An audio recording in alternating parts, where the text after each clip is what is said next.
Événement parce qu'il révèle beaucoup de choses extrêmement intéressantes sur le milieu du souverainisme notamment. Je veux parler d'une réunion qui s'est tenue à Paris, à Tour Montparnasse, qui s'est appelée Worldwide Freedom Initiative en américain, c'est-à-dire Initiative mondiale pour la liberté. De quoi s'agit-il? Mais il s'est agi que on a appris comme ça tout à trac. Il semble que c'est une opération qui ait été menée tambour battant quelques jours.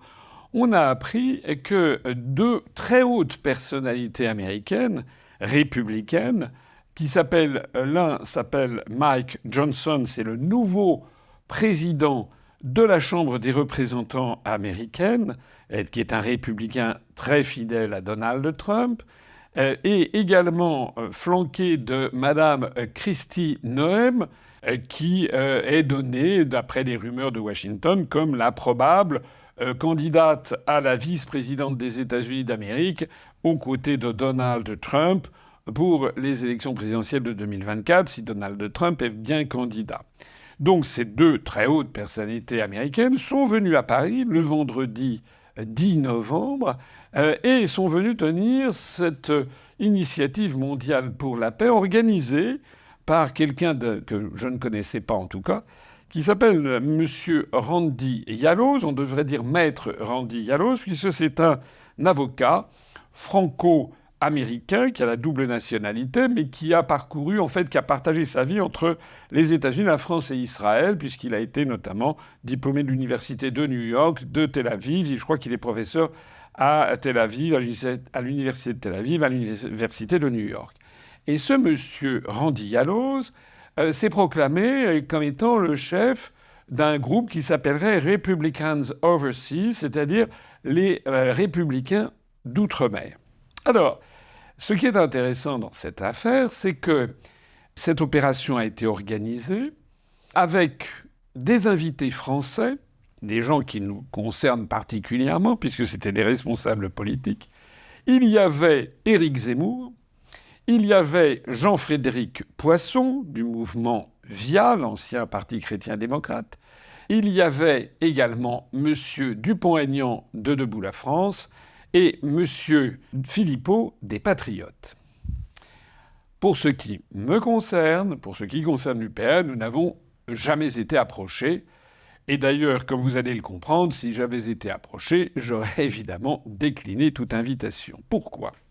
Parce que cette assemblée a organisé une espèce de colloque qui a duré toute la journée.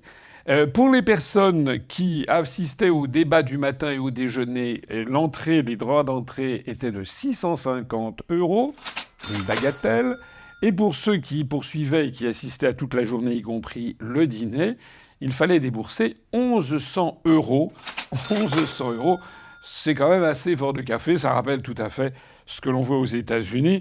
Moi, je rappelle que nous avons tenu au même moment notre université l'automne, où le droit d'entrée pour les non-adhérents était de 35 € pour toute la journée. Donc on n'est pas du tout évidemment dans la même échelle. Ça veut dire que quelques personnes très fortunées ont pu participer à cette réunion qui a été finalement un peu en vase clos. Mais ce qui est extraordinaire, c'est le contenu. Puisque ces débats ont commencé par un discours de M. Éric Zemmour, qui a fait un grand discours sur le thème « L'union de la droite ». Il faut faire l'union de la droite en France pour parvenir au pouvoir. Et tout ceci devant M. Dupont-Aignan et M. Philippot, qui n'ont pas moufté, et qui, par leur présence, comme celle de M. Poisson d'ailleurs, par leur présence, c'était les trois autres présidents de groupes de partis politiques, finalement acquiesçaient à ce sujet.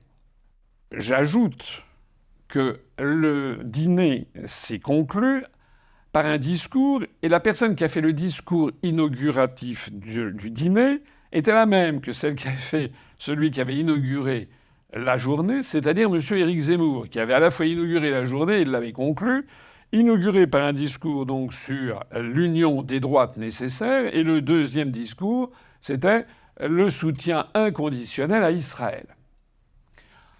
M. Dupont-Aignan et M. Philippot ont participé à ça.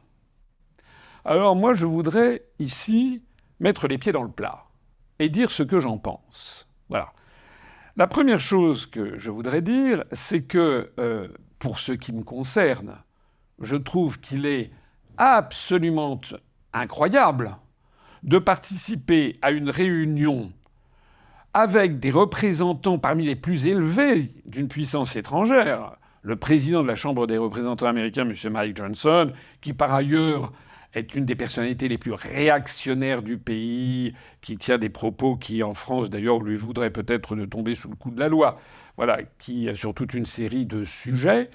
Eh bien, sous son regard bienveillant et professoral, également en présence de la future vice-présidente des États-Unis, on a eu M. Zemmour qui a expliqué qu'il fallait faire l'union des droites en France pour parvenir au pouvoir. C'est incroyable. Moi, je ne sais pas. Comment est-ce que M. Philippot et M. Dupont-Aignan, qui se la jouent gaullistes, peuvent-ils accepter de placer un débat de politique intérieure française sous le regard bienveillant et sous l'organisation de parmi les plus hauts dirigeants américains? Enfin, c'est incroyable. En fait, ce sont des gaullistes en peau de lapin. Ce sont des gaullistes qui abandonnent tout principe du gaullisme dès qu'il s'agit de ramper au premier claquement de doigts de l'oncle Sam pour se faire bien voir. C'est minable. C'est une honte même.